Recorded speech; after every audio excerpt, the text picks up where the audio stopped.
Звонили куда-нибудь? Греет. Охрану там. Охрана вас туда вообще не пустит.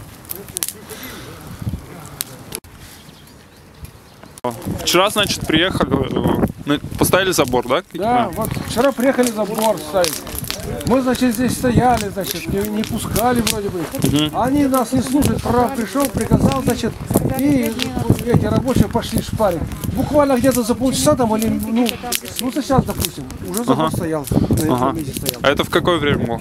Это было где-то, ну, до обеда, где-то часов там в 10 в 11. Часов в 10 в 11. Забор стоял. А рабочим что сказать? Им приказали делать, они делают. А если они не будут делать, их уволили с работы. Вот, И вы сделали баррикаду, да? Чтобы... Ну, баррикада мы тут против, конечно, вот этого всего. Потому что детям играть негде, действительно. Вот. Там дом построили опять. Ребятишкам вообще негде гулять.